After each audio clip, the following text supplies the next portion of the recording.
बातमीपत्रात आता पाहूयात गल्लीपासून ते दिल्लीपर्यंतच्या ताज्या घडामोडींचा धावता आढावा। सरसकट मराठा समाजाला आरक्षण द्या, मराठा समाजाचा समावेश ओबीसी मध्ये करा, त्यानंतर सरकारने हवे तेवढे आरक्षण वाढवावे अशी प्रतिक्रिया मनोज जरांगे पाटील यांनी दिली आहे। मराठा समाजातील कुणबी नोंदी शोधण्यासाठी काही ठिकाणी मनुष्यबळ कमी पडतंय, ते वाढवण्यात यावं अशी मागणी जरांगे पाटील यांनी मुख्यमंत्री एकनाथ शिंदे यांच्याकडे केली आहे। मराठ्यातील कुणबी नोंदणी शोधण्याच्या कामाला वेग देण्याचीही मागणी मनोज जरांगे पाटील यांनी केली। टाइम बॉन्ड बाबतही मनोज जरांगे पाटील यांनी मुख्यमंत्री एकनाथ शिंदे यांना इशारा दिलाय। लवकरात लवकर टाइम बॉन्ड देण्याची मागणी त्यांनी मुख्यमंत्र्यांकडे केली आहे। आम्हाला 24 डिसेंबरपर्यंतच आरक्षण हवं असल्याचं मनोज जरांगे पाटील यांनी म्हटलंय। याबाबत मुख्यमंत्री कार्यालयातून फोनवर संपर्क झाला असल्याची माहिती देखील मनोज जरांगे पाटील यांनी दिली आहे। त्यामुळे आम्ही 1-2 दिवस प्रतीक्षा करत असल्याचंही मनोज जरांगे पाटील यांनी सांगितलं। मराठा समाजाच्या आरक्षणासाठी मनुष्यबळ आणि पैसा कमी पडू देऊ नका असं आवाहन देखील त्यांनी मुख्यमंत्र्यांना केलं। काही जिल्ह्यांमध्ये मराठा समाजाच्या व्यतिरिक्त इतर समाजातील नागरिकांच्याही कागदपत्रांवरही कुणबी नोंदी आढळल्या आहेत। त्यांना कायद्यानुसार आरक्षण मिळत असेल तर आम्हाला त्यात आक्षेप नाही असं मत मनोज जरांगे पाटील यांनी व्यक्त केलं। त्यांनाही कायद्यानुसार आरक्षण मिळावं असंही ते म्हणाले। मात्र यावरून त्यांनी मंत्री छगन भुजबळ यांच्यावर पुन्हा एकदा निशाणा साधला। असं असेल तर छगन भुजबळ यांच्या अडचणी आणखी वाढणार असल्याचं मत जरांगे पाटील यांनी व्यक्त केलं। शरद पवारच ओबीसींचे खरे नेते आहेत अशा शब्दात आमदार बच्चू कडू यांनी पवारांचं कौतुक केलंय। तसंच आरक्षणाच्या मुद्द्यावरून आता काही जण पोळी भाजून घेण्याचा प्रयत्न करतायत, त्यांना ओबीसी मराठा समाजाशी काही देणं घेणं नाही असा टोलाही बच्चू कडूंनी लगावलाय। बच्चू कडू यांनी गुरुवारी छत्रपती संभाजीनगरमधील रुग्णालयात जात मनोज जरांगे यांची भेट घेतली। त्यावेळी जरांगे समोरच पत्रकारांशी बोलताना त्यांनी ओबीसींचे खरे नेते शरद पवारच आहेत असं वक्तव्य केलं। त्यांच्या या वक्तव्याची आता चांगलीच चर्चा रंगली आहे। तसंच ओबीसी आरक्षणावरून काही जण पोळी भाजून घेण्याचा प्रयत्न करतायत। या बच्चू कडूंच्या वक्तव्याचेही राजकीय अर्थ काढले जात आहेत असं वक्तव्य करून बच्चू कडूंनी सरकारमधील ओबीसी नेत्यांवरच निशाणा तर साधला नाही ना अशीही चर्चा सुरू आहे। पत्रकारांशी बोलताना बच्चू कडू म्हणाले की शरद पवारांनी एका पत्रात 52 जातींचा ओबीसीमध्ये समावेश केला होता, त्यामुळे खरे ओबीसी नेते शरद पवार आहेत। पण 52 जातींमध्ये मराठा समाजाचाही उल्लेख केला असता तर प्रश्न मिटला असता, पण ते राहूनच गेलं। मराठा आरक्षणाबाबत दिलेल्या मुदतीबद्दल सरकारचं शिष्टमंडळ जरांगे पाटलांची भेट कधी घेणार याबद्दल विचारल्यावर बच्चू कडू म्हणाले, सरकारच्या शिष्टमंडळाने जरांगे पाटलांची भेट घेऊन चर्चा करायला हवी होती। जरांगे पाटलांनी आंदोलन मागं घेतलं नसतं तर सरकारला परिणाम भोगावे लागले असते। सरकारने दिलेला शब्द पाळला पाहिजे। सरसकट मराठा समाजाला ओबीसीतून आरक्षण द्या ही मनोज जरांगे पाटील यांची मागणी अतिशय चुकीची आहे। यामुळे मराठा समाजाचंच मोठं नुकसान होणार आहे। मात्र मनोज जरांगेंची राजकीय फायदा उचलण्याची मनीषा असल्यामुळे ही मागणी रेटून धरतीये असा थेट आरोप आज राज्याचे विरोधी पक्षनेते विजय वडेट्टीवार यांनी केला।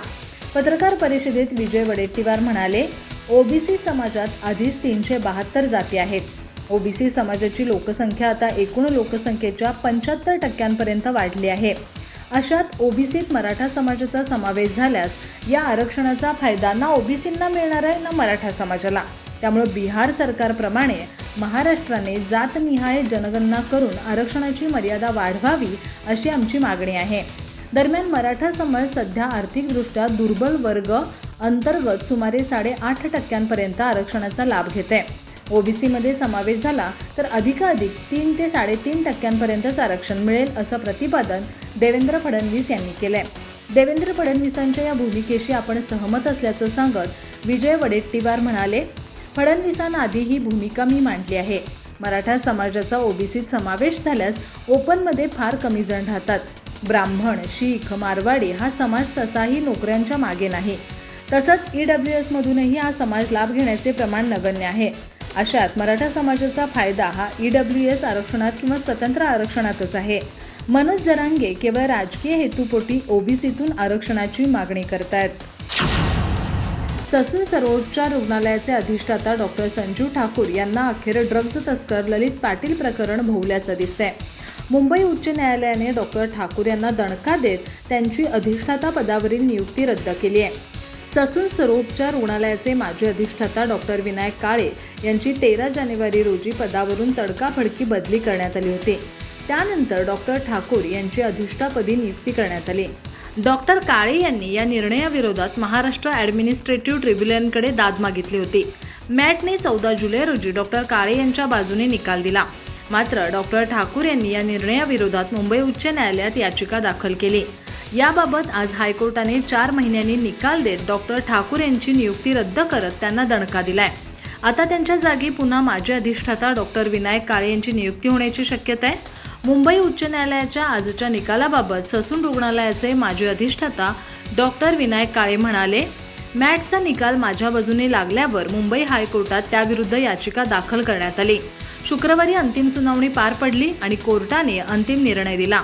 आता पुढील नियुक्तीची ऑर्डर शासनाकडून लवकरच काढली जाईल. परंपरेप्रमाणे कार्तिकी एकादशीच्या दिवशी पंढरपुरात होणाऱ्या महापूजेला दोन्ही उपमुख्यमंत्र्यांपैकी कुणाला बोलवायचं असा प्रश्न मंदिर समितीसमोर उपस्थित झालाय. त्यातच मराठा समाजाचा विरोध पाहता याकडे सर्वांचंच लक्ष लागलंय. राज्याला सध्या देवेंद्र फडणवीस आणि अजित पवार हे 2 उपमुख्यमंत्री आहेत. त्यामुळे या दोघांपैकी यंदाच्या कार्तिकी महापूजेचा मान कुणाला द्यायचा याचा मंदिर समितीपुढे अजूनही पेच कायम आहे. राज्यात मराठा समाजाचं आंदोलन सुरू होतं. अशावेळी कार्तिक पूजेला दोन्ही उपमुख्यमंत्री येणार नाहीत अशी शक्यता होती. मात्र आता मराठा समाजाचं आंदोलनही थांबलंय.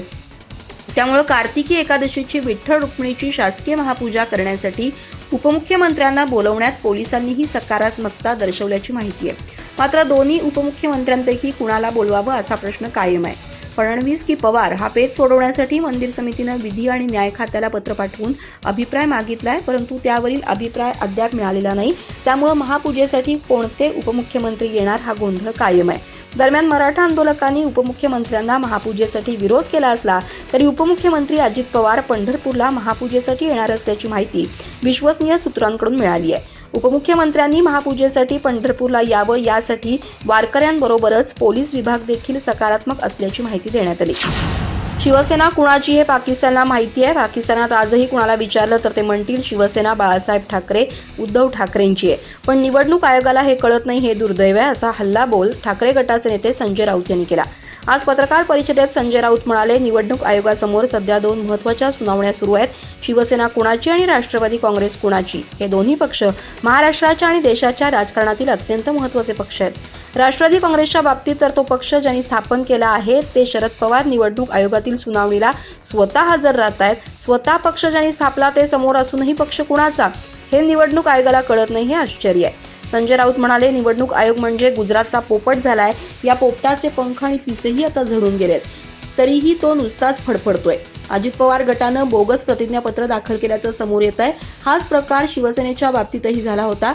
ज्यांनी बेईमानी केली होती त्यांनी फक्त आमदार पळवले होते, पक्ष नाही. पक्षावर ताबा घेण्यासाठी त्यावेळी त्यांनी बोगस सर्टिफिकेट दिली होती, पण इलेक्शन कमिशननं त्यांचा संदर्भ घेतला नाही, एकतर्फी निर्णय घेतला. आज राष्ट्रवादीच्या बाबतीत देखील तोच प्रश्न उपस्थित होतोय. सुनावणीच्या वेळेला शरद पवार हे समोर बसलेले आहेत, तरीही इलेक्शन कमिशनला प्रश्न पडतो की राष्ट्रवादी कोणाची हे देशाचं दुर्दैव आहे.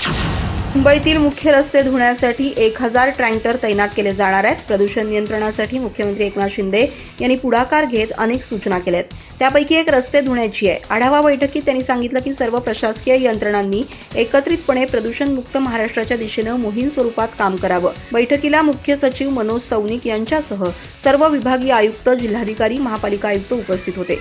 शिंदे म्हणाले की MMRDAची बांधकाम स्थळं धूळमुक्त आणि स्वच्छ करावीत.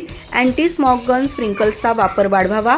मुंबईत विविध ठिकाणी सुरू असलेली बांधकामं, विकास प्रकल्पांची कामं यामुळे धुळीचं साम्राज्य पसरू नये म्हणून पाण्याची फवारणी करून रस्ते स्वच्छ करावेत. त्याचबरोबर साचलेली धूळ साफ करण्यासाठी विशेष पथकांची नियुक्ती करावी.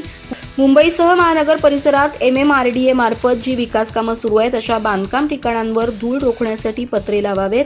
सर्व महापालिका शहरांनी उच्च न्यायालयानं दिलेल्या आदेशाचे आणि मार्गदर्शक सूचनांचे काटेकोरपणे पालन करावे. वाहनांमधून रस्त्यांवरील माती वाहून नेताना ती झाकून वाहतूक करावी. तसं न करणाऱ्या वाहनांवर वाहतूक विभागानं कारवाई केली जावी. राज्यातील प्रदूषण नियंत्रण उपाययोजनांचा दर आठवड्याला आढावा कोणतीही सबब न सांगता सादर करण्याची सूचनाही मुख्यमंत्र्यांनी यावेळी केली.